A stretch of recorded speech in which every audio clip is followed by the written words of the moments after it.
This is Hacker Public Radio, episode 3578 for Wednesday, the 20th of April 2022. Today's show is entitled, Linux Inlaws Sai, Electronic Freedom Never Mind the Civil Rest. It is part of the series Linux Inlaws.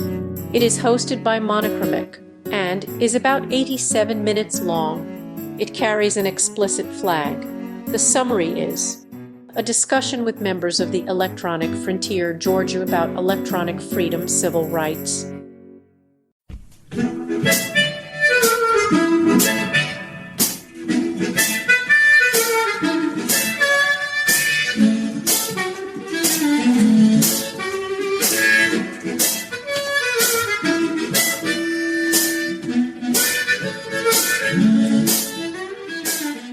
This is Linux Inlaws, a podcast on topics around free and open source software, any associated contraband, communism, the revolution in general, and whatever else fancies your tickle.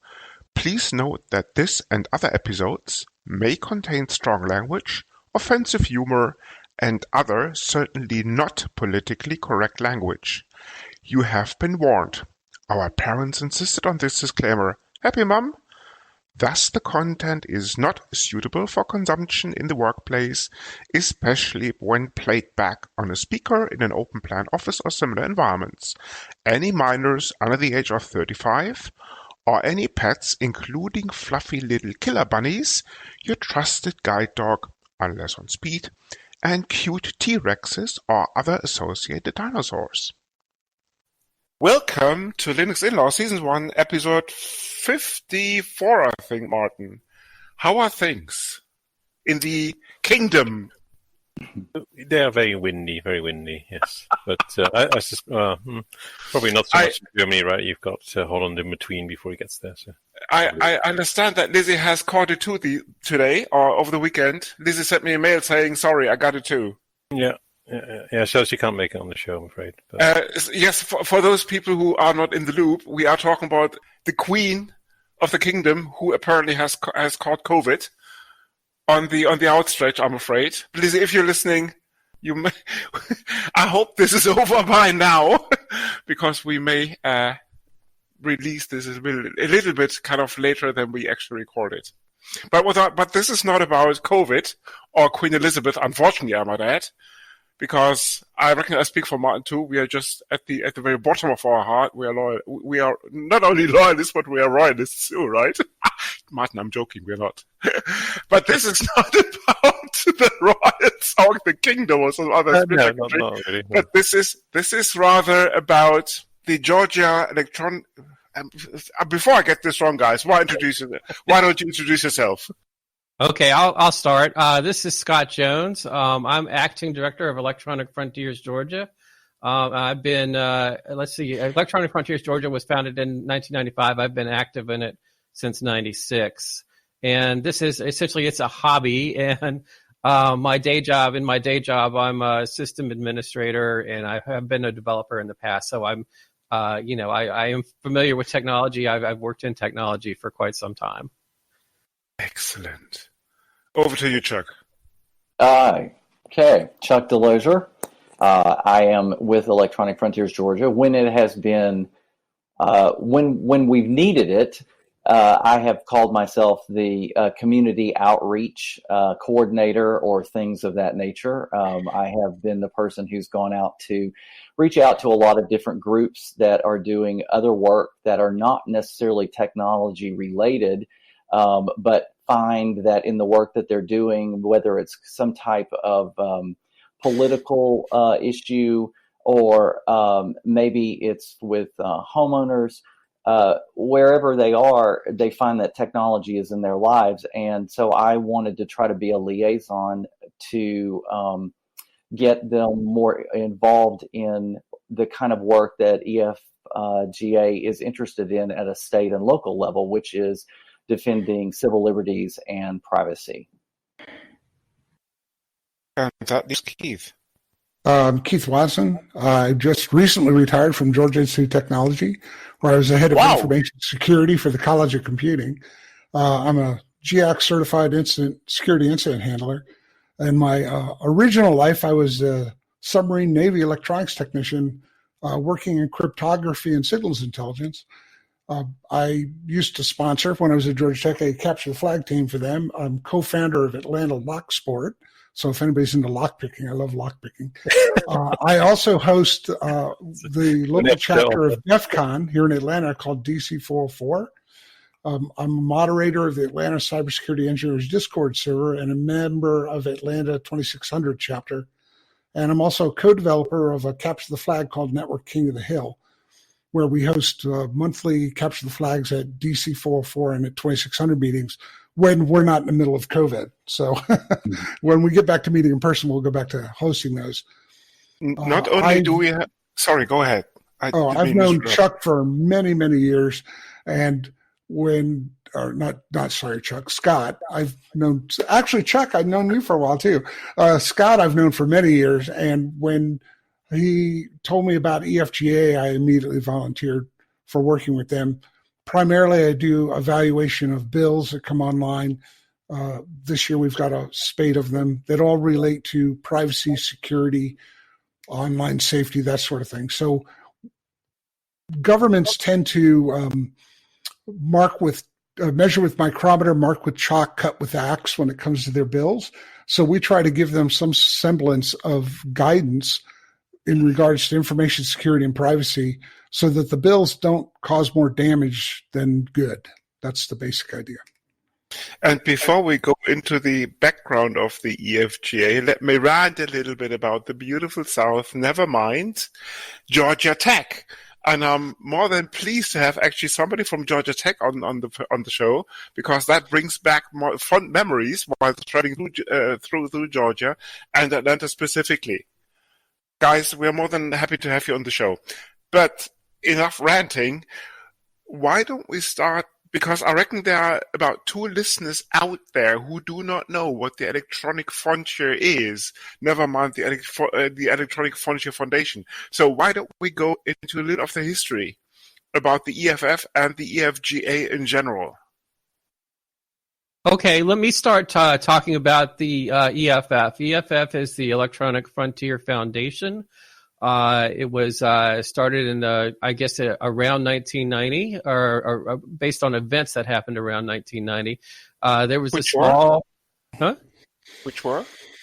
It was a small a gaming company called Steve Jackson Games. They're still around, but they got raided by the Secret Service. And they were innocent at the time, but at the time, I think there was a lot of concern about we had this new technology coming in, and we had law enforcement that didn't understand it at all. And so the founders of Electronic Frontier, the people got together and eventually decided there needs to be an organization that would speak on behalf of people in the technology sector and people who were working in technology who had issues with their rights. And so a couple of people got together and founded Electronic Frontier Foundation. It's often been called the ACLU of cyberspace, and the mission is kind of at the intersection of technology, civil rights, and the law, and how the law interfaces with technology. We find a lot of times, even today, years later, we have legislators, judges, that other people that in positions of influence and power, they don't quite get how technology affects people's rights, and that's been part of the problem. And so that's kind of been why EFF needed to be created or founded. So again, we have an American organization called the American Civil Liberties Union, or the ACLU, and so EFF has often been compared to the ACLU, but they're dealing with technology and technology related issues, and so they have been called the ACLU of cyberspace. Go ahead.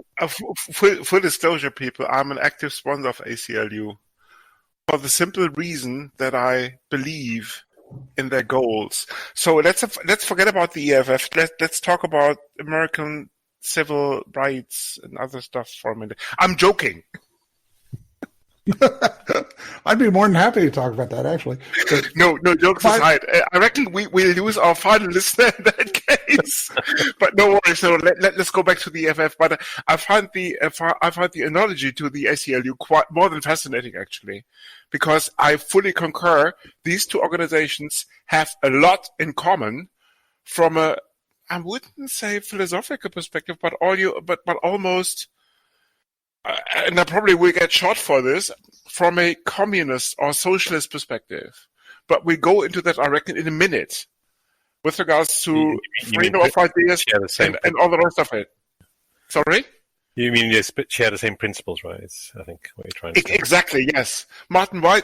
Because you are actually the prototypical communist on the show. Why don't you chip in now for a change? No, I'm not really. Just go ahead. I'm not a real communist. I don't think we need to bring political preferences into the. Oh, we do, Martin. We do. No, we probably do. It's hard to get away from that in Georgia. Excellent. I like this.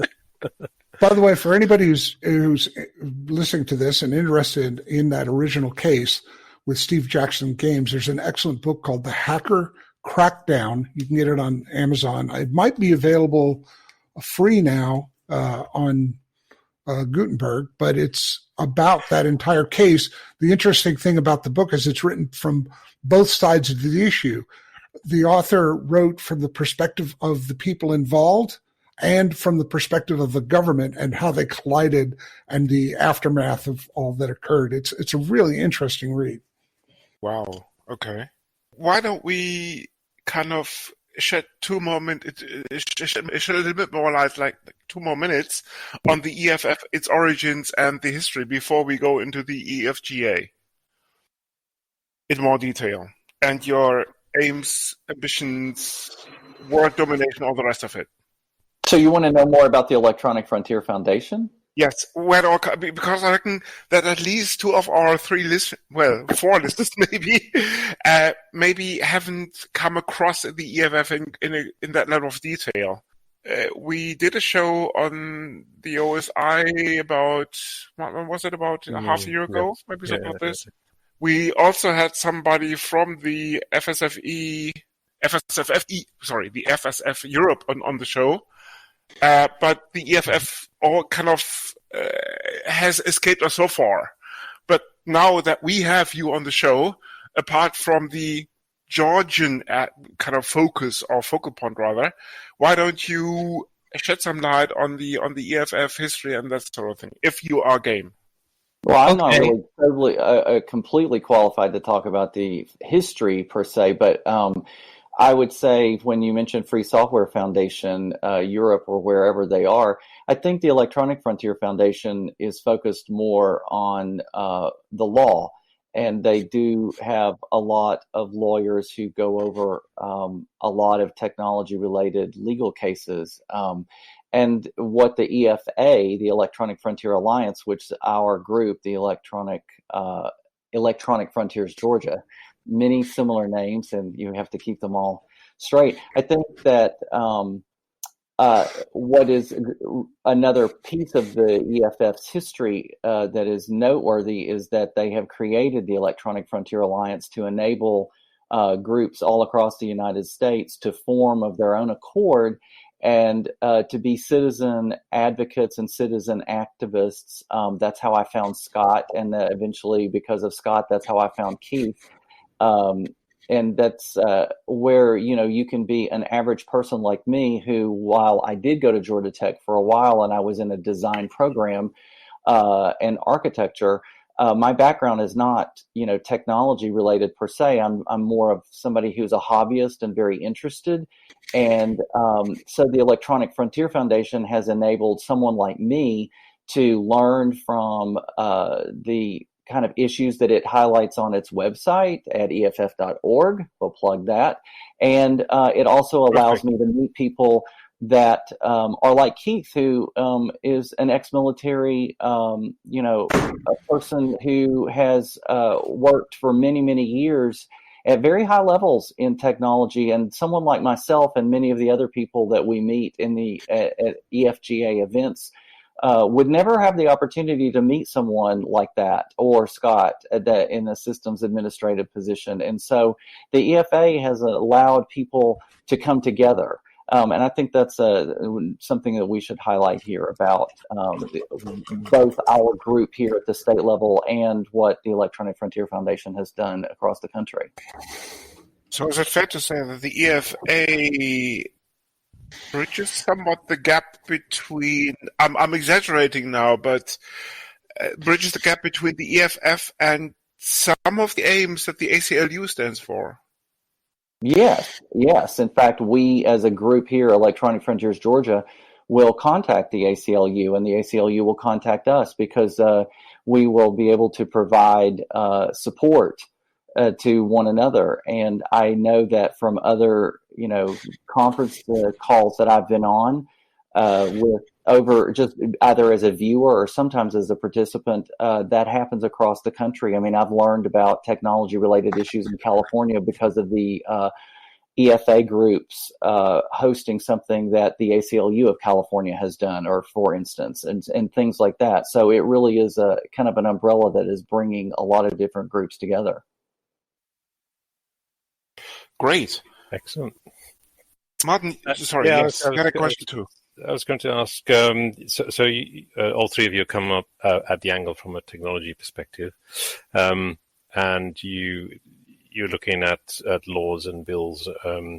How do you get around all the legal speak, or do you have lawyers in your group as well, or are you able to deal with that angle of the review as well?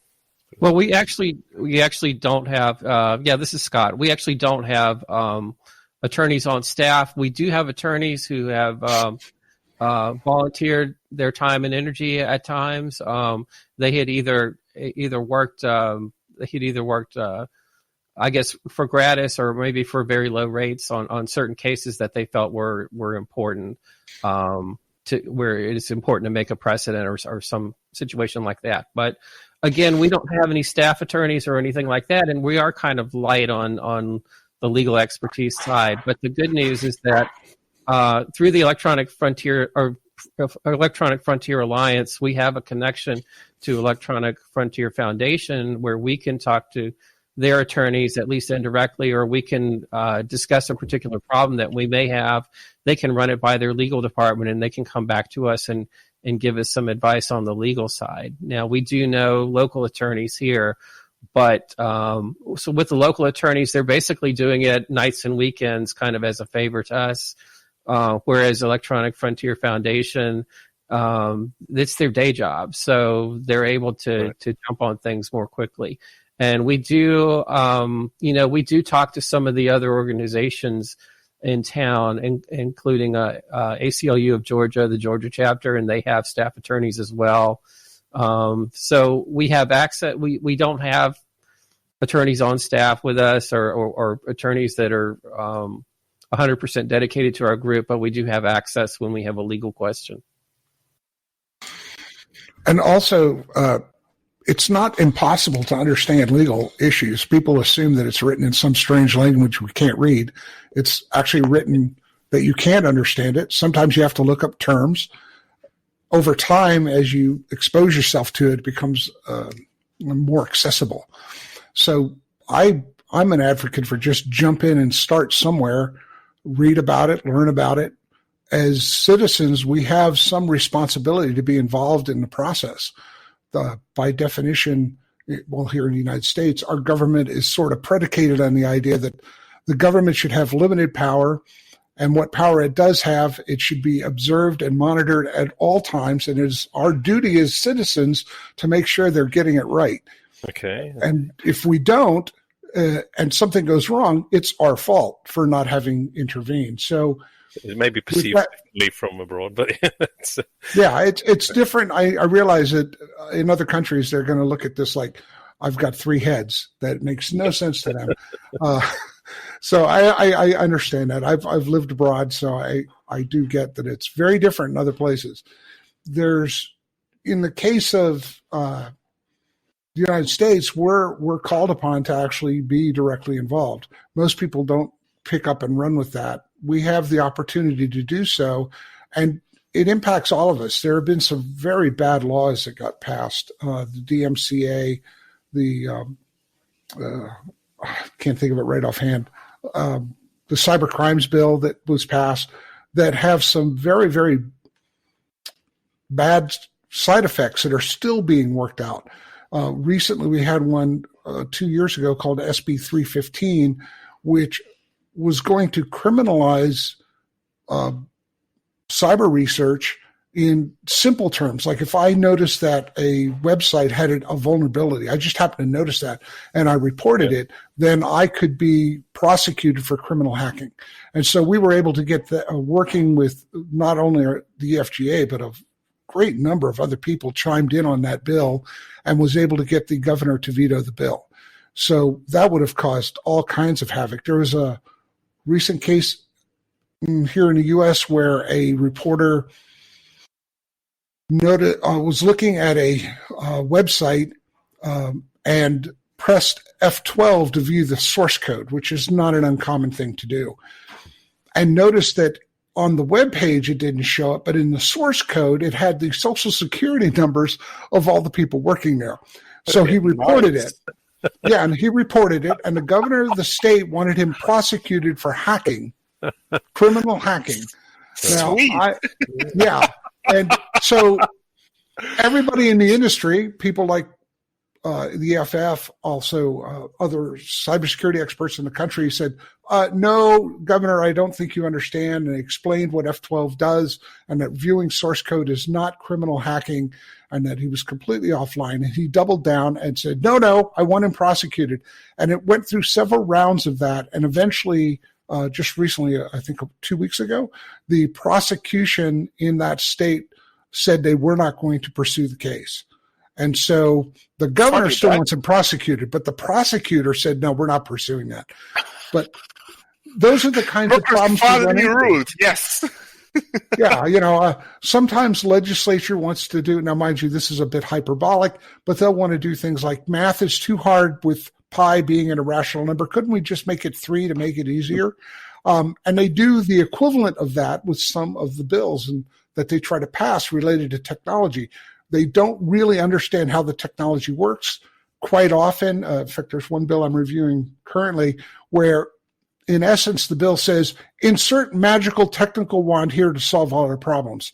And that doesn't work that way. Or AI will fix our problem. Well, AI isn't a magic bullet. It doesn't fix everything. It doesn't solve those kinds of problems. And quite often we find out it can't be relied upon in the way that we think it can. So those are the kinds of issues we deal with in talking to the legislators in trying to get them to understand the technical underpinnings of what's actually possible and those things which should be moderated and those things which should not be moderated. But Keith, you see, at the end of the day, despair not, I'm tempted to say, because there is hope at last. For example, I'm a great admirer of, for example, the American Constitution, because the people who wrote the American Constitution knew what they were doing. And this is a red line that goes through your legislation at the end of the day. For example, you can only do 2 terms. So at the end of the day, Trump had a maximum of 8 years. I hope it stays at 4. But that's my personal opinion. The point that I'm making here is, guys, you just have to take a close look. And this is federal legislation, this is state legislation. You have more checks and balances that you know of, or that the common Joe blog in the street perceives. And there's light at the end of the tunnel. That's what I'm saying here. And if you read your constitution carefully, it's already built in the whole thing on a constitutional level. Of course, there are things broken, like the electoral college. Yes, sorry, I'm derailing completely here, but hear me out. The electoral college, and correct me if I'm wrong, was built at a time when the population was quite different in the US because you had much more people living in rural America than you had now. So the Electoral College reflects a state of the nation about 200 years ago. There is no really, there's no surprise really that now, of course, with the whole shift in the overall what's what I'm looking for? A population spread, that this is not adequate at the in modern times. Let's put it this way. So Bernie Sanders and friends do have a point when they say the structure is broken, but I'm tempted to say the whole idea is still valid. Of course, I'm derailing now because this is not a podcast on American history, but the point that I'm making here is quite straightforward. Your country has a lot of things going for it, and your constitution, never mind the things that come out of it. And Keith, what you're saying there just makes the point. It still applies. Yeah, I would agree with that. In the fact that it still applies.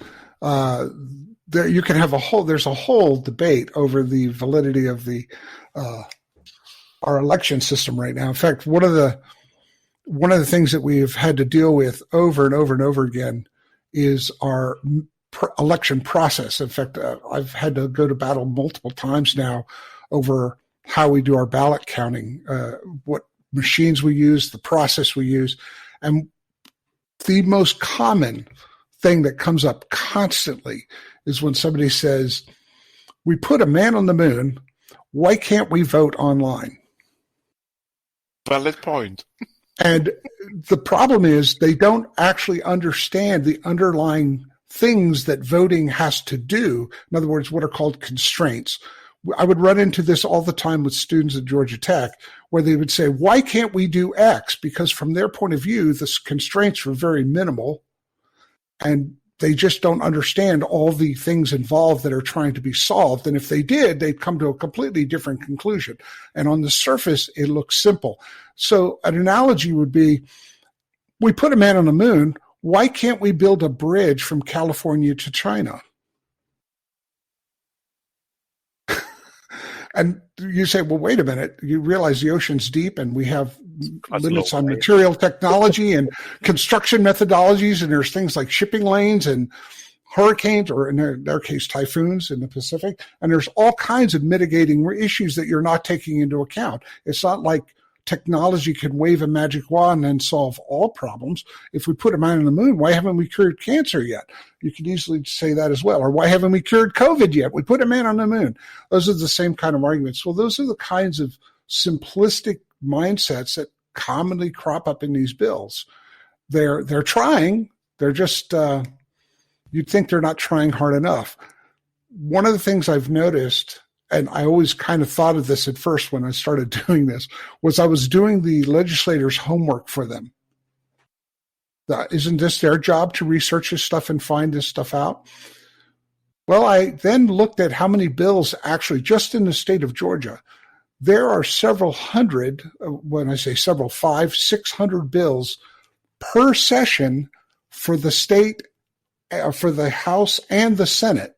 So there's like 500 plus bills in the Senate, 500 plus bills in the House. Some number of those percolate to the surface, get some amount of viewing, get voted on, pass over and cross over to the other side. Some process goes through, and some of those come out the other end and actually become bills or laws that get signed by the governor or vetoed in some cases. That is astounding amount of work that the legislators are responsible for, and there just isn't enough time in the day to be that level of expert necessary on all those subjects. So when it comes to things like electronic freedom, privacy, and security, that's where the EFG comes in and acting as a source that they can rely on to give them that kind of in-depth technical understanding of what they're trying to do. And that's the problem. We can build technology which takes a great deal of depth of understanding to do correctly. And technology is a force multiplier. It is very difficult and takes exceptional focus and detailed work to get it right. In that case, it's a force multiplier for good.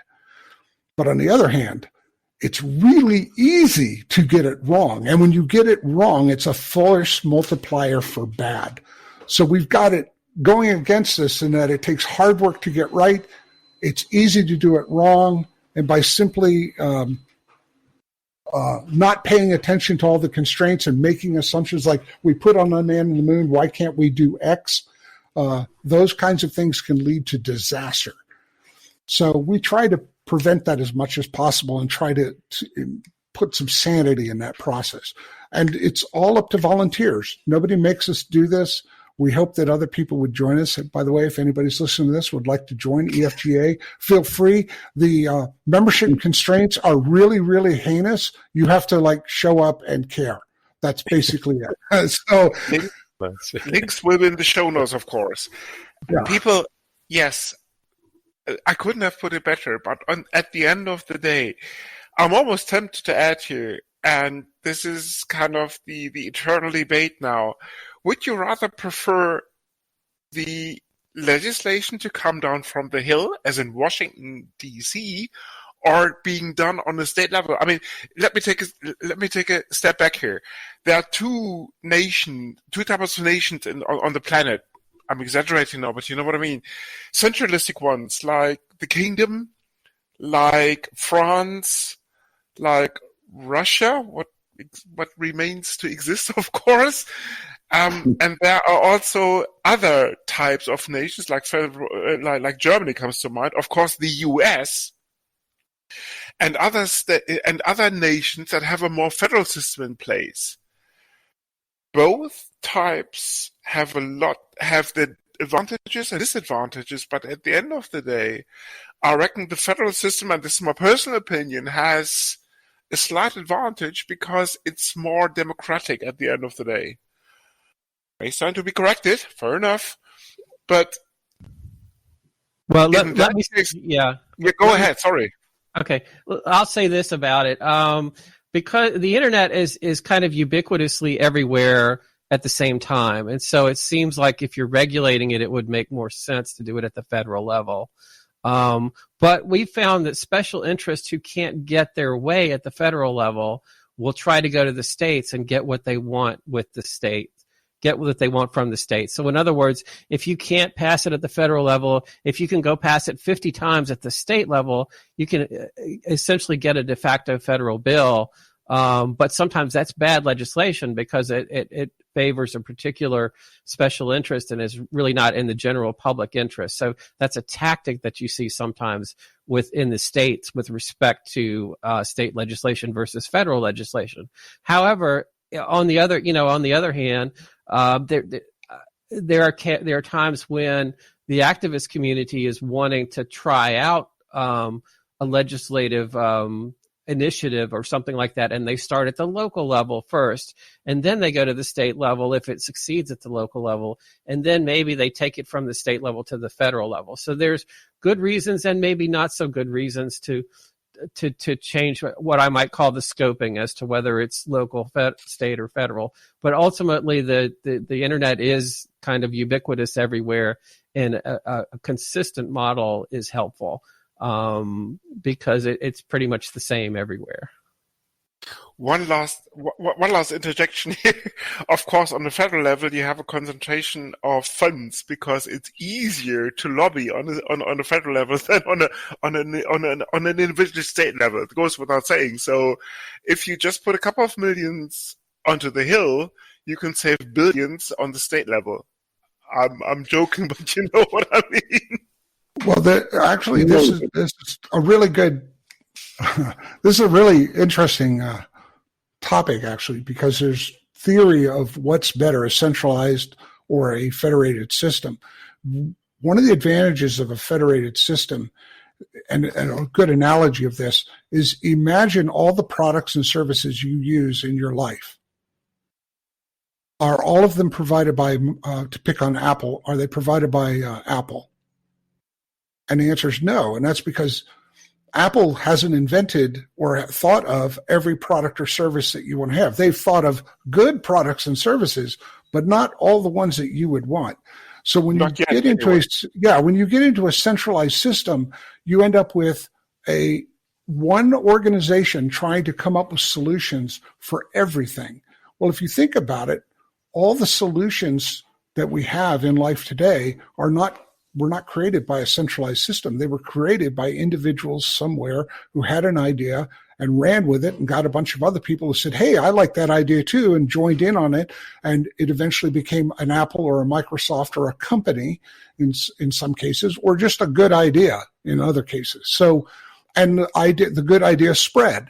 Well, the minute you say that we're no longer going to allow those decentralized ideas to flourish in a sort of an intellectual marketplace, that it all has to come from the central location, well, that assumes that that central location will invent, think of, and solve all the problems from all the myriad ways that all those people managed to come up with throughout history. And that's not a possible solution. So it's kind of like saying, rather than using this gigantic multi-processor supercomputer we have called the world and all the individuals in it, let's just use one IBM x86 computer down in the basement of some government building instead. And that's just by design not a good idea. You won't come up with all the novel and incredible solutions that people are able to come up with.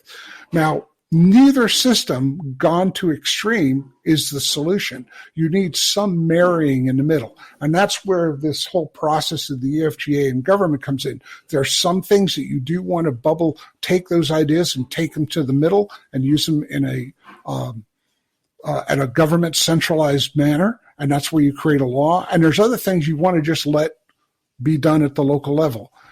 I'm pretty sure that where I live and I have all kinds of wildlife in my backyard, that they do not want the same rules here that they want in a lockdown dog park in the middle of Los Angeles, the city of Los Angeles.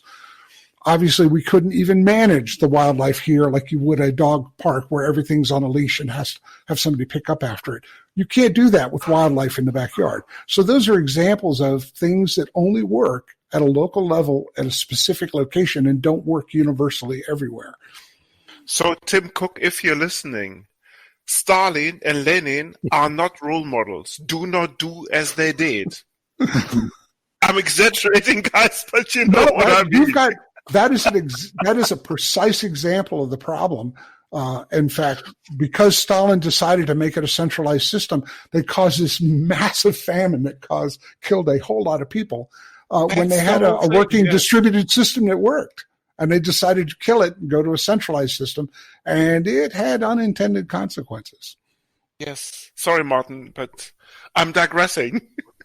Well, I would jump in and say the one thing that I've heard everyone say in the last few minutes is it is about product and service, which I can understand some of that argument that, you can't ask for that to be filtered through or audited somehow with one central location at the federal level, maybe here in the United States, if we were using this as an example. But I would say that the governance of things, I think a lot of what I see happening where it impacts a person's life, technology and surveillance, I think the governance of that is very important. And I think a lot of the missteps happen is at a state level, because that's when states who, for whatever social reason or some other type of reason,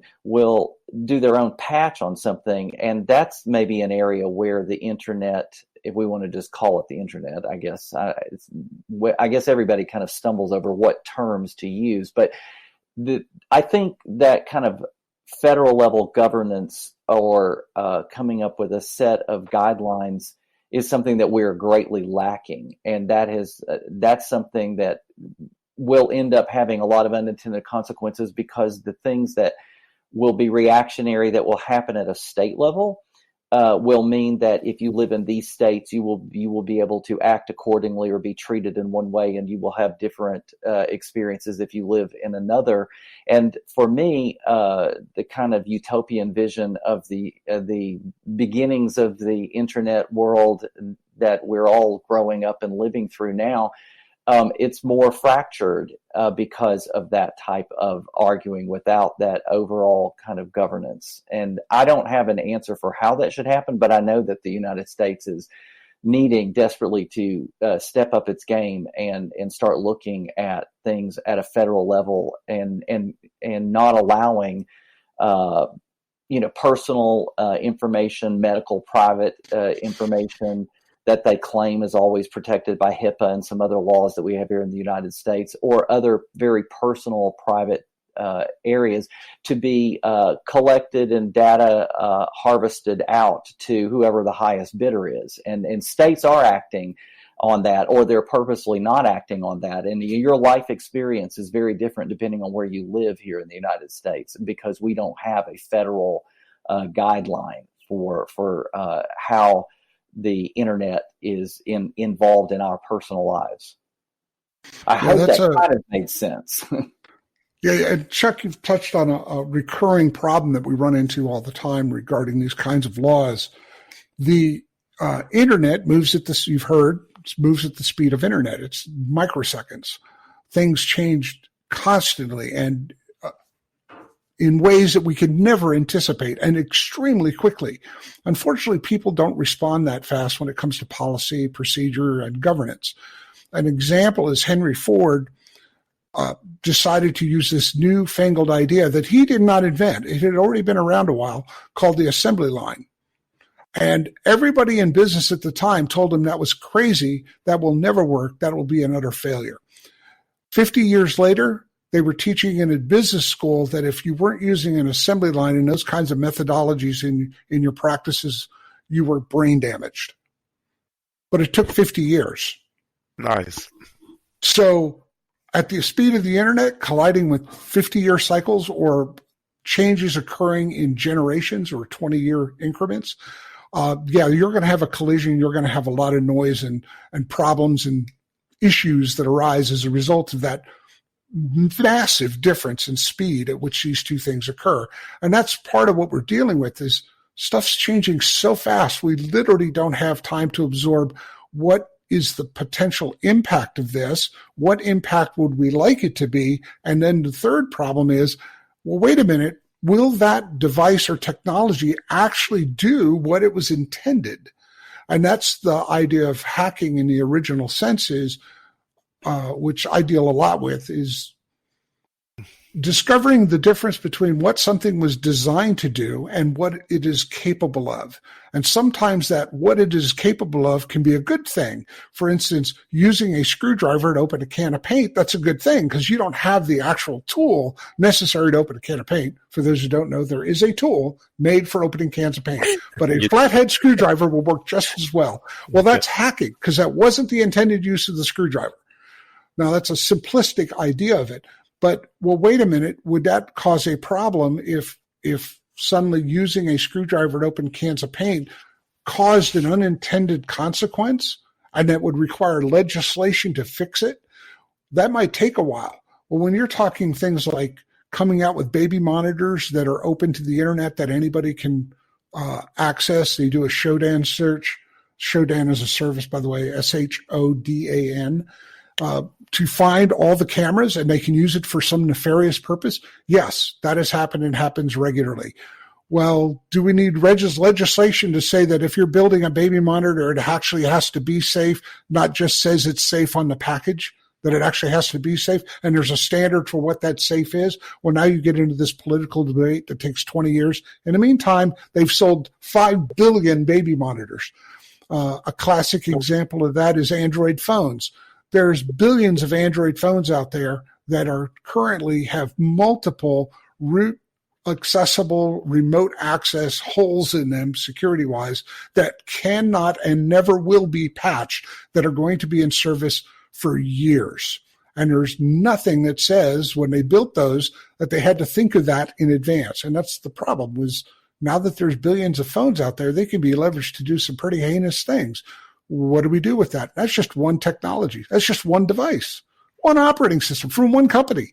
Multiply that by the number of companies, the number of devices, and the rate at which we can build new ones. You got a serious problem on your hands. That's where the EFGE comes in to try to help with that problem. Try to think through that ahead of time. Give our legislators a heads up. And things that the EFGA does, we get ideas from other groups in other states. For instance, if you have a state that comes up with a really good template for a really well thought out privacy legislation, we'll get wind of that through the EFF, and then we can suggest that as a model for our state to use. And if enough states do that, at some point, as Chuck was saying, the federal government might step in and say, you know what, there's so much fracturing here. We're going to come up with an overarching one that takes precedent over all this privacy and give privacy to everybody, not just the states that were ahead of their time that managed to give it to their citizens. We're going to give it to everybody. That's the kind of thing that should happen. Now, whether or not that does or not, that's another issue. But we try to help with that process. Boy, I want to tell you, because you were kind of touching on this, and Keith was kind of backing up what I was saying. I don't know completely what's happening in Europe, but I do follow, some different groups. I bookmark a whole lot of things, but what Keith is talking about, like eventually after the fracturing, that the federal government here in the United States may step in. In the meantime, all of this percolation that we're talking about with technology helping different IoT devices come online. We have sensors in refrigerators, as you know. I'm sure your listeners know all of this too, with in thermostats and all over the place. But the problem is that we have to wait for all of these things to be problematic enough and fractured enough before the federal government comes in and tries to really study something. And it's granted they're not smart enough and they don't have the expertise in that, but it is no excuse that they're not smart enough, that they haven't asked many, many expert people, because look at me. I don't have a degree in computer science, and I'm a part of a group of civil libertarians, and I get to hang out with other people, and I've had the gumption to do this. I don't know how to do this, so I may ask Keith, and Keith says, I don't know how to do that either. Well, why don't you try this? Or let's ask this other person because they do know this. Did you know that guy is like a nuclear somebody? No, I didn't. And so you literally can't find the genius all around you. And I don't understand why we give the government an excuse to not do that. Meanwhile, your thermostat is being looked at by the service provider, and nobody's bothered to say to the poor guy that's there, do you realize that you're taking all of this information about all of these households and just passing it on to the rest of whatever it is on the other end, and we don't know what they're doing with that. And some of that may sound, dark and bleak, and maybe we laugh about it a little bit because we shrug our shoulders. We don't know what to do. But at some point, people around the world are going to find themselves very unhappy, I feel, with that kind of backlash that happens while we're waiting to catch up. While we're waiting on our governments around the world to catch up to things. And I would close this comment by saying one thing that I have found that I think might be hopeful and interesting is, I don't know if you all have followed the elections in South America, that Chile has a new young president that they did not expect to win. And I was reading about them redoing their constitution in Chile. And one of the interesting things that they have decided to put in their discussion, I guess it's a long process, is they're going to be talking about neural rights. And I found that to be extraordinarily timely, because that is another frontier of data harvesting that will take place, because you will have many, many more medical devices of the future that will be doing brain-computer interfaces and all kinds of things in the telehealth space. And neural rights will be kind of a concept that we're going to hear more and more about in the future. And I thought that was brilliant that the new, I don't know if the new president is behind it specifically there, but I know that it's being talked about in the Constitution that they're reworking right now. So I found that was interesting, that maybe a young group of people will be the ones to lead the way into the future. It's not very advanced. Yeah, So Mark, go ahead. But before we do this, that's very, very advanced. The Chile story that you told us.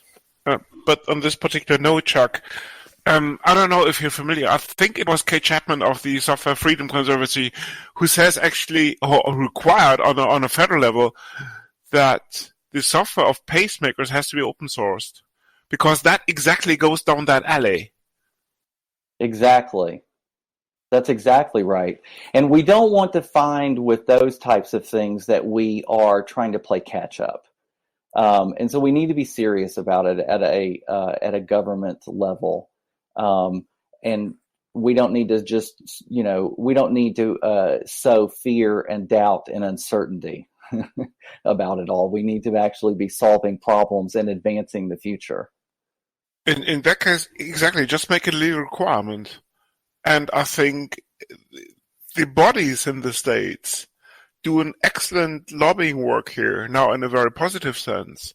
That exactly that the organizations like the Software Freedom Conservancy basically lobby for this on a state as well as federal level. And it does make sense because same thing goes for cars, same thing goes for medical equipment. If it's open source, everybody can take a look at it and come up with the flaws, if you're inclined to do so. Sorry, if it's closed source, you cannot simply do this. Sorry, Martin, go ahead. Yeah, and I was going to say the same thing. In fact, what you're doing is doing the same. What open source software is all about is being able to review the laws instead of the code, and have many people looking at them with their expertises to give a good opinion on whether something is sound or not, as the examples you mentioned.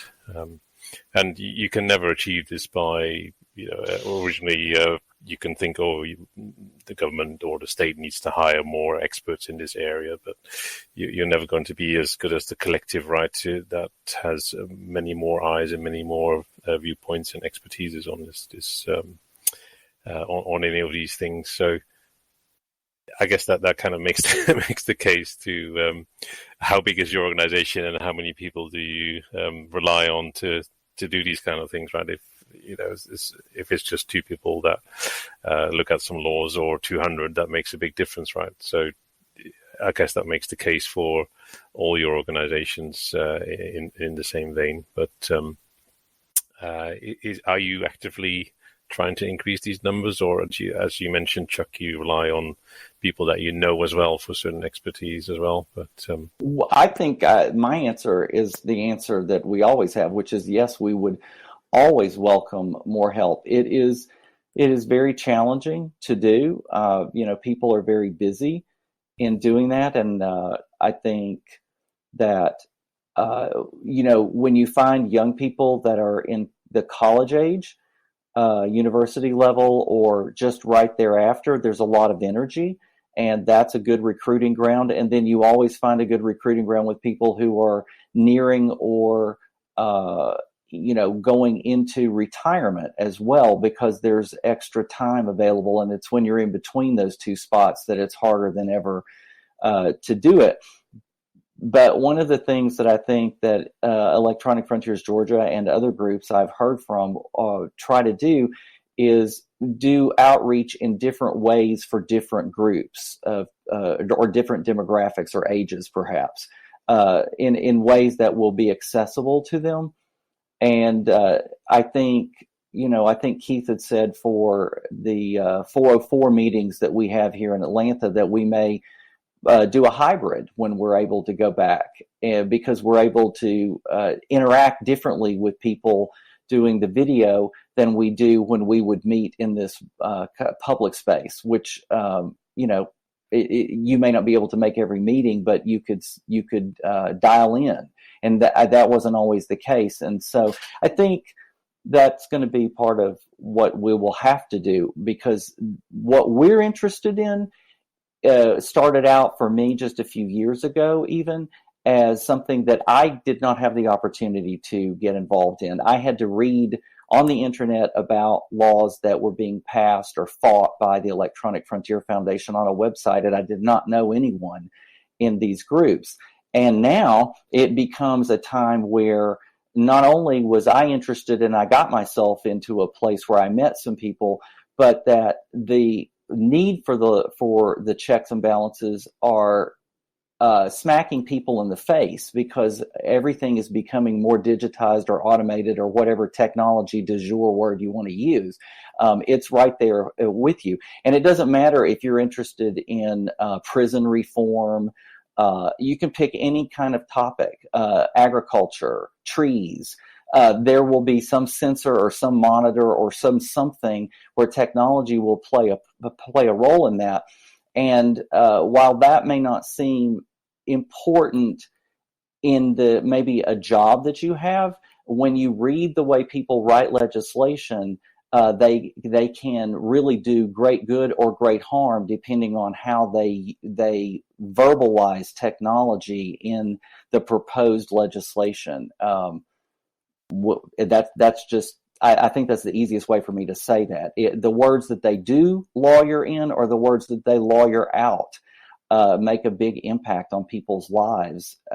And that's where we need to have more people understand that it doesn't matter what issue you find to be passionate about, there will be a technology-related part of it. And if you're looking at laws and you want to do some citizen lobbying, you need to be looking in your local area in Europe or Africa or wherever you are.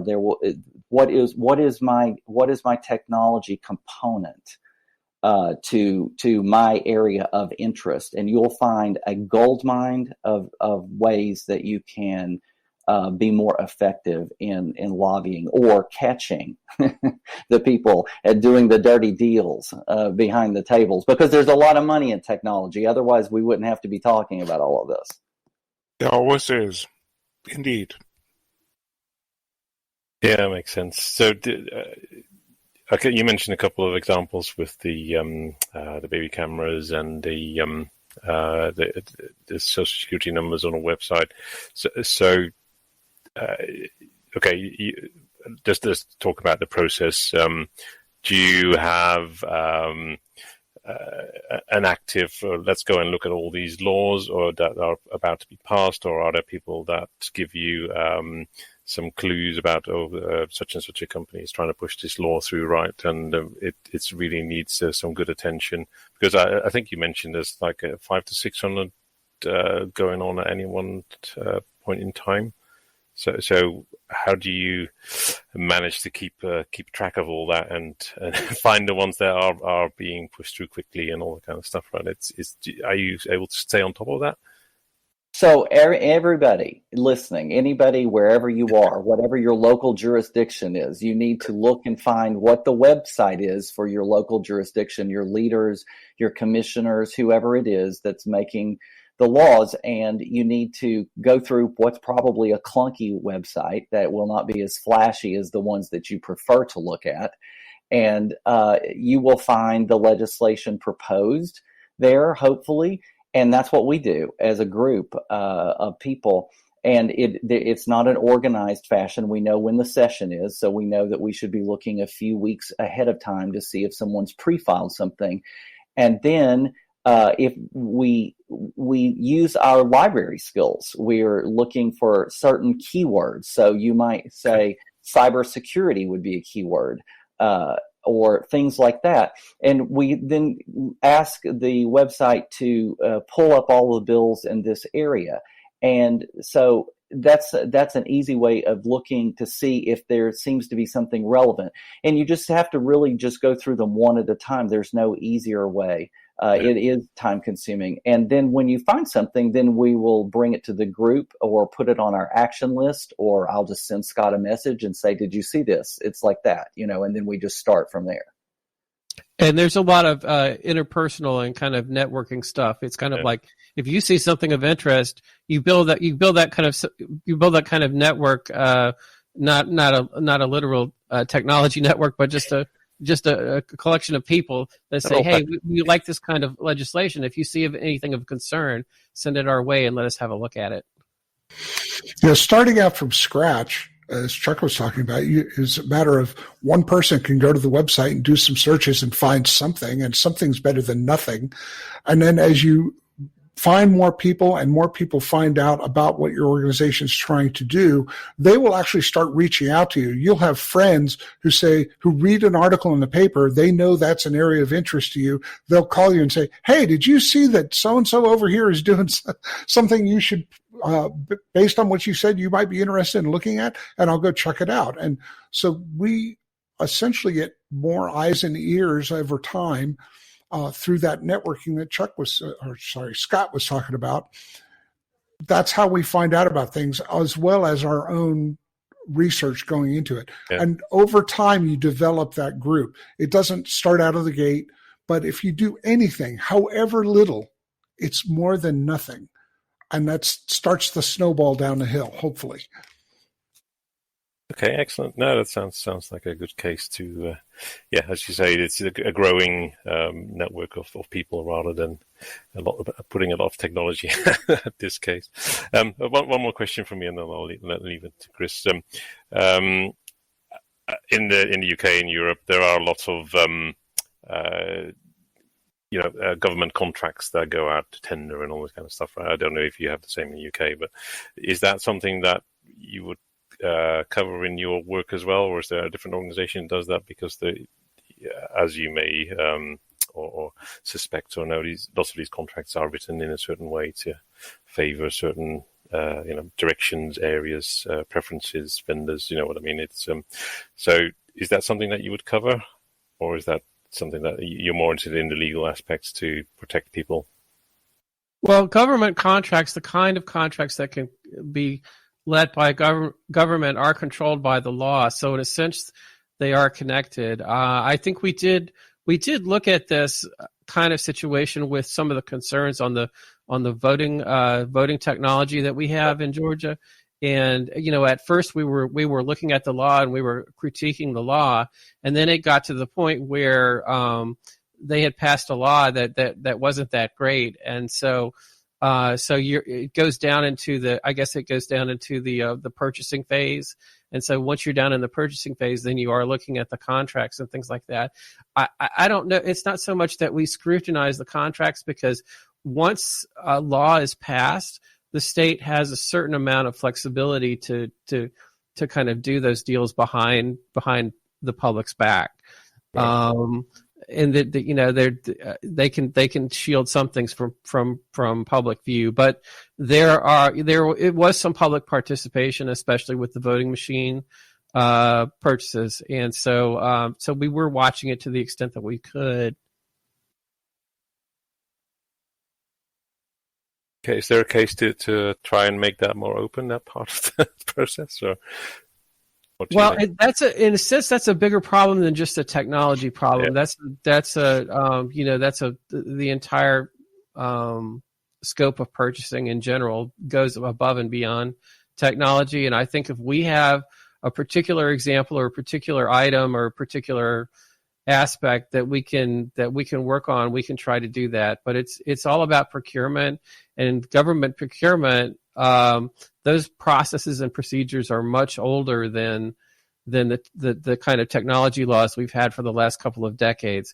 But what will happen sometimes is, as they move from a paper process to an electronic process, then maybe some stuff gets kind of lost in translation, or they don't really capture the spirit of what the law was when they moved to an electronic process. So that's another opportunity to kind of look at the process and see if they're really doing what they should do. But again, procurement is such a large, it's such a huge area that we would be swamped if we tried to take on all of it. So we have to pick and choose what's in our interest area. There's plenty of other laws out there that I think have to do with social justice or other kinds of justice that are just kind of out of our area, and you have limits to what you can do. So I think you have to make decisions about what's really in your interest area and what you can actually do or what you can actually accomplish, given that it's a volunteer organization and you're not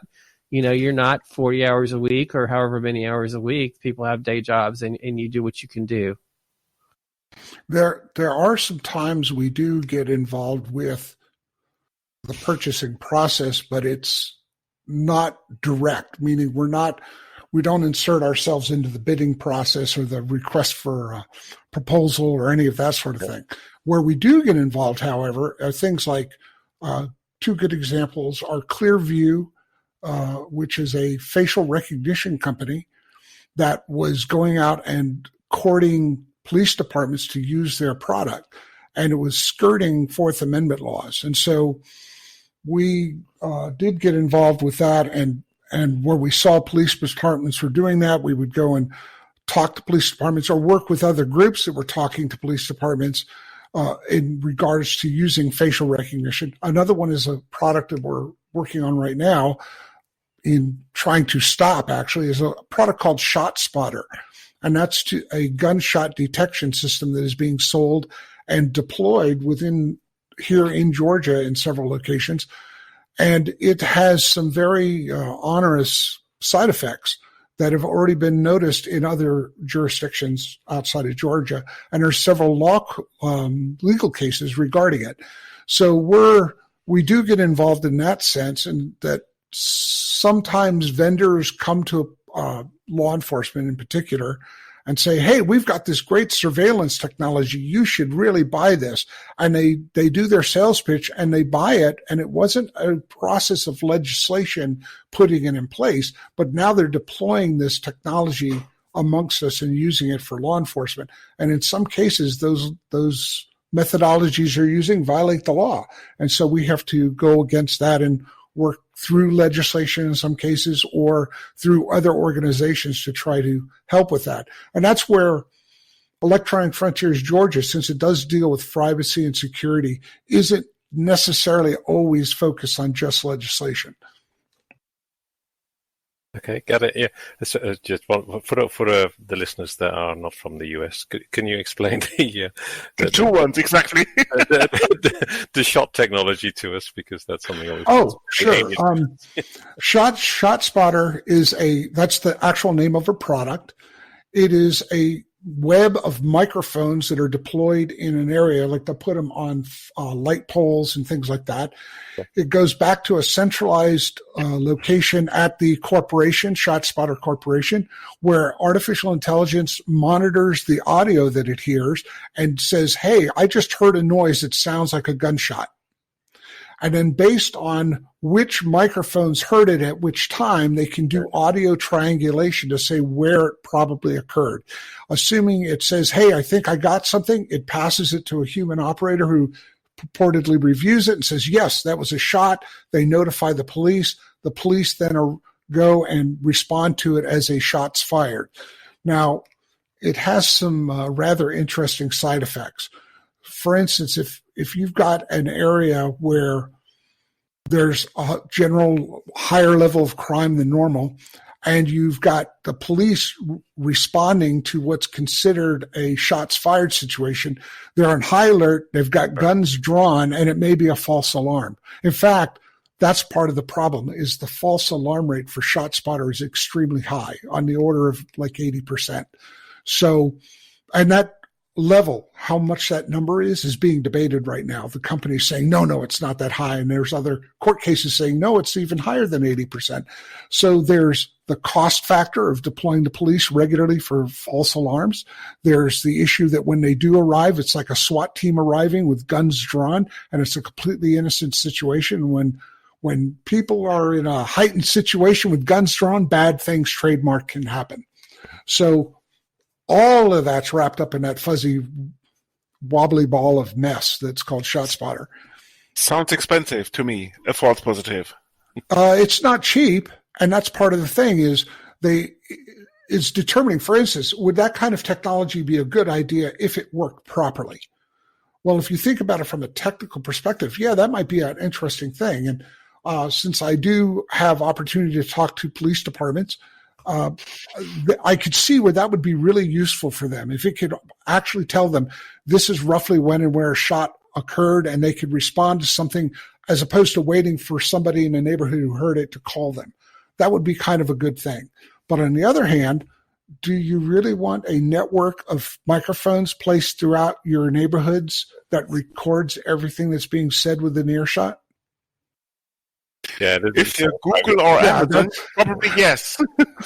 Yeah, and so if you're not Google or Amazon, probably not. No. Exactly, and that's one of the ramifications. Is people said, "Oh, this is a great idea," and you say, "Really? Do you want them recording the conversations you're having in your front yard with your wife?" And it's like, no, maybe not. Unless you're selling ads or something, that's okay. But if you're not, too bad. Yeah, and so that's the kinds of unintended consequences they didn't think of. And then there's the issue of the AI. There's a case. I don't remember exactly where. I have. If anybody wants, they can always contact the FGA, and I can give them the info. There's a case where a guy was actually prosecuted and I think convicted based on evidence provided by ShotSpotter, and they're treating ShotSpotter as if it's in the courts as if it's fingerprints or DNA, that it's absolutely certain. Evidence is, but it's not. It's AI says, I think, and then an operator says, well, based on my best judgment, it might be. And well, that's not the same thing as a fingerprint. And so let me guess, the software isn't open source and hasn't been vetted. Oh no, it is definitely not open source. It's very proprietary. There you go. Exactly. No, it isn't open source. And not only that, it's not transparent. I mean, when you said something about the money, we don't really know. There are sometimes you hear a figure, but we don't really know, like how much things are costing to deploy. There's a lot that people don't really know. This was, in our particular area, it was, I guess you would call it like an underwriting. It was piloted by a local utility, and in a small area, and to my knowledge, there wasn't any kind of citizen input as to whether or not you would even like to be the test piloted area. It was just something that was decided to do, and that's that's not something that. It was so problematic that they pulled some funding on it, I believe is what they did here where we are, because they were seeing some of the court cases pop up around the country, and there was probably some pushback as things go. But regardless, we don't have enough information about something like this to really say that it's a useful tool. And my slogan, when they say defund the police, I have a sense that people would not like to be in a place where there were not police, because it might be kind of nice to have some around. But so the slogan that I came up with was not defund the police, defund police technology is what my slogan is because that's where the problems occur. The people that are doing things have common sense and most of the time and can have some training, but the technology, the AI that's listening to something, I'm the kind of person to be like, well, we wouldn't have that problem. We just pulled the plug on that machine over there, because the guy that I just talked to sounded like he had some common sense and would, have followed, the rule book that was that he had in front of him. And so, because we don't have transparency about it, and we don't have good information as to why you think this would be important, and we've got pushback from legal cases that show that it screws up, I can't understand why anybody would want to fund it in the first place without requiring that to take place. But that's kind of where we are right now with it.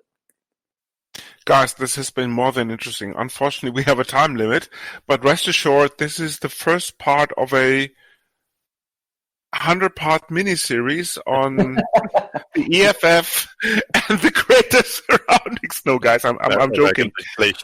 Before we finish off, of course, there's a little format that we call the Poxes of the week. The picks of the week. The Poxes. I'm losing it. Martin, because you have a time constraint, why don't you go first? Scott, Keith, and Chuck, is essentially what we do with the Poxes is we name something that crossed our mind worth mentioning. Can be anything. Legislation, movies, books, music, wild ideas. So Martin, why don't you go first, and then the guys can take it. And I go last. Sure, yeah. Under the spirit of anything goes, I'm going to go with storms, because we had about 3 or 4 in succession in the last week, which is quite unusual even for the small storms. island. Of course, not being the software, but rather the weather phenomenon, I suppose. Indeed, yeah, just like high velocity winds, and it just kind of makes you realize that we have much technology, but nothing like the force of nature that can put it all into small pieces. Especially if you're living on an island, like some of us do. It does make it slightly more risky. Yeah. Yes. Guys, over to you. Chuck, who wants to go first? Keith? Scott? So what is it that was something that just crosses our mind? Anything worth mentioning, yes. Anything worth mentioning. Apart from Trump. Sorry, of course, no, you can include Trump if you want to. No. So I love to see films from around the world because, it's kind of like a passport to another country. And I guess in the spirit of what conversation and the jokes and everything that we've been having, I'm going to say Super Amigos. This is a film by Arturo Perez Torres. It's a Mexican film. And it's really fun to see because you just have to go and check it out. Maybe you can Google it. I thought you said the Three Amigos a moment ago. I remember that one. Nope. Super Amigos. It's like Super Friends in English, but it is by Arturo Perez Torres. Torres. Yeah. Links will be in the show notes, I suppose. Or link will be in the show notes. Okay. Keith, Scott, you next. Yeah. So you mentioned during the interview, you mentioned Software Freedom Conservancy. One of the reasons I like to do interviews is because I learn things, and I hadn't actually heard of Software Freedom Conservancy or I had forgotten about it. So I went and looked it up, and this is really interesting. So thanks for mentioning that. So Software Freedom Conservancy looks like it was established in 2006 with the backing of the Software Freedom Law Center. That's really interesting. I'll dig into that a little bit more, but thanks for mentioning that. I hadn't heard of that, or if I had forgotten it. Links absolutely will be in the show notes. Keith, over to you. Well, one thing that's I've been thinking about quite a bit, actually, is the result of COVID is we've done a lot of remote meetings like we're having now. And in some cases, like when we have a DC 404 meeting or a 2600 meeting, we have people who are in their area trying to do something similar, and they'll join our meetings. So we've had people from all over the world join in on our meetings. And it's been a great addition to have these people from all over with similar interests join in.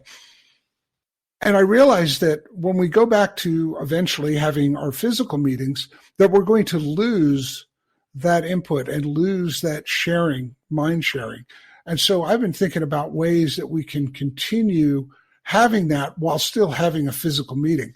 Now, this raises some, speaking of side effects, it raises some interesting side effects. DC 404, which is a chapter of DEF CON, which is the largest hacking conference in the world, some of the people that show up wear a tinfoil hat. Let's just put it that way. and so not everybody, but some do. And to a point where we had a reporter show up at one of our meetings, and nobody seemed to have any problem with that. We announced that there was a reporter there to observe the meeting.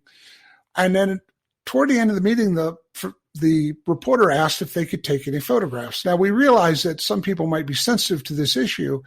So we said, hey, the reporter would like to take a few photographs. We'll stage the area. So if you do not want to be in the photograph, we'll make sure that you're not in the area. And just saying that, two people stood up, took their backpacks, and walked out of the room. Fair enough. And so there are some people that are extremely sensitive to that idea. The fact that everybody in the room had a cell phone camera and regularly take pictures without asking any permission whatsoever, and how many security cameras they walked by getting there seemed to be irrelevant in the conversation. But that idea that they're very sensitive to that is an issue. So when looking at a physical meeting and a hybrid meeting where people are coming in from the outside and you don't know who they are or where they're coming from, how do we share that? How do we create a hybrid meeting that allows people remotely to join us in those meetings? This has another benefit in that, like now, we're from all over the world having this conversation. how do we allow people to join in a conversation and do presentations at our meeting who aren't physically present? Normally, we can only draw on the people who live within Atlanta. Well, we'd like to draw on the world. So how do we solve that problem? And so I've been talking to Scott and several others about the technology to do that. The next problem is, how do we make that technology accessible? What I might consider a minor purchase here might be a month's person's wage in another country. And we want to make it so that this technology or this idea is accessible so that anybody from anywhere with limited skill set and limited access to funds would be able to join in and be participant in it. So that's what we've been thinking about. So your POCs would be like BBB as Big Blue Button or Jitsi or something? Actually, the solution, part of the solution is we're considering using Big Blue Button. It's free. The upside of Big Blue Button is it is open source, it is free, but there's no online service hosting it for free. So that means if you want to use it, you must host your own instance. Now, in our case, we have a person here in Atlanta as part of DC44 who hosts it on his service. He has a commercial hosting service, and he hosts it for us for free. He also hosts that for the EFGA. We also, and 2600, he hosts all of those on his server. And that was a generous thing for him to do. But that's not necessarily accessible to everybody. There's another open source product called Jitsi that does provide hosting for free. And so we're looking at things that lower the bar for everybody. And we would suggest, I happen to like Big Blue Button for a number of reasons. For instance, it makes it very easy to save the chat, whereas there are other options that make it very difficult to do that. So, yeah, there's a lot of technology involved here in how we do it, and also maintain the privacy and the security, the people actually physically attending the meeting, that if they don't want to be known by those not in the room, we'll accommodate that as best we can too. So that's kind of mixing all of that together is going to be difficult, but we'll figure it out. Yeah. I mean, funny that you mentioned that, Keith, because here in Germany, there are quite a few institutions that offer a free BBB instance for the public domain. And I'm dead sure that there must be something similar in the US too. It's just a matter of research and finding it. Wow, I'd be very interested in finding it. I did look for it and didn't find anything. So now that I know they're in Germany, that gives me a place to look at. It's possible they have outlets here that do the similar thing. Or a company in Germany might also do it here. The Chaos Computer Club at least once run, okay. as far as I can recall, runs at least one free instance of BBB. I'm not too sure about the details, but more than happy to put you in touch with them. Well, I know the Chaos Computer Club. I know them. I go. Yeah, yes. I go and watch their presentations online. I have not actually been able to attend in person. It has been a goal of mine to do so. In fact, many years ago, I was invited by another speaker to go with him to one of their events, and I wasn't able to go, and I wish I could have, but I did. Okay. So yeah, I'm definitely aware of them, and I watch their presentations online. They have some excellent presentations. There's one in particular about anonymity online and how it's a double-edged sword. It was very, very good. Mm. Yeah, they normally run a chaos communication conference or something like this between Christmas and New Year, and this is really worth checking out. Links maybe in the show notes. They also publish articles online. They're very good. They do, yes. Also in English and German. And that nicely leads us to my POCs rather, is actually more than one at the moment. Not at the moment, but rather in general for this week. Almost tempted, and this is a first on Linux Inlaws. The POC, or my POCs of the week, is actually the American Constitution, as I mentioned this earlier, but I'm tempted to actually... No. But rather than quoting it, I'm tempted to just mention their authors. So without further ado, and this is of course a world premiere, so let's go ahead. It's James Madison, Richard Henry Lee, Alexander Hamilton, John Jay, James Wilson, Roger Sheeman, John Dickinson, Governor Morris, George Mason, Elbridge Jerry, James McHenry, Rufus King, James Pinkney, William Patterson, Hugh Williamson, William Livingston, George Reed, Jonathan Dayton, William Bloomfield, Thomas Fitzsimmons, Irishman, John Langdon, Nicholas Gilman, William Samuel Johnson, Gunning Bedford, Daniel of St. James Jeeson, I think, Piers Butler, another Irishman, Tom Smithin, Robert Morris, Charles Cosworth, Richard Bassett, Emma Pendleton, Luther Martin, not King, but just Luther Martin, Caleb Strong, William Jackson, Edmund Radolph, John Marshall, and that's it. Guys, you're probably not listening, but thanks to a great piece of legislation, still living on, still going strong, you could have done much, much worse. And if anybody's interested in hearing the behind-the-scenes discussions, so to speak, that led to it, and the debates over the ideas that led to what was eventually codified in the Constitution, go look up the Federalist Papers and read them. Yes, I absolutely advise you. Of course, the Constitution is online. The links will be in the show notes. These people knew what they were doing. Tempted to add. And with that, people, Keith, Scott, and Chuck, thank you very much for being here. It has been more than interesting, and we are really looking forward to having you on the show soon once again. Thank you. Thank you very much. Thank you. Guys, thank you. Great. This is the Linux Inlaws. You come for the knowledge. But stay for the madness. Thank you for listening. This podcast is licensed under the latest version of the Creative Commons license, type Attribution Share Alike. Credits for the intro music go to Blue Sea Roosters for their song Solid Market, to Twin Flames for their piece called The Flow, used for the segment intros, and finally to Celestial Ground for their song Sweet Justice, used by the Dark Side. You find these and other ditties licensed under CC at Jamendo, a website dedicated to liberate the music industry from choking copyright legislation and other crap concepts.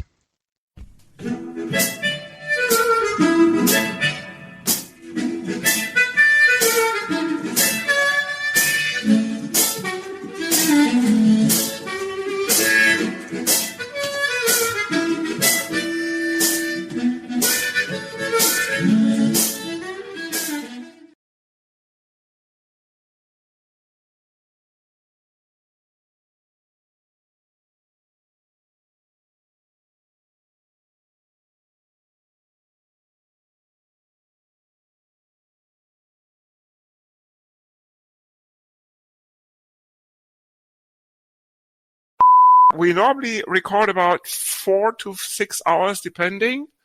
We normally then cut this down to about 2 hours. Exactly. And HPR sends this further down to an hour or 45 minutes. No, I'm joking, guys. I've never had anybody honor the Constitution by reading all of the authors off. I feel like I did something very special. That was pretty cool. Yeah. Well, it's funny how the Europeans seem to know more about the Constitution than the average American on the street. It's always kind of sad. That's sad. That's it's gratifying but sad. You have been listening to Hacker Public Radio at hackerpublicradio.org. Today's show was contributed by a HPR listener like yourself. If you ever thought of recording a podcast, then click on our contribute link to find out how easy it really is. Hosting for HPR has been kindly provided by anhonesthost.com, the Internet Archive, and rsync.net. Unless otherwise stated, today's show is released under a Creative Commons Attribution 4.0 International License.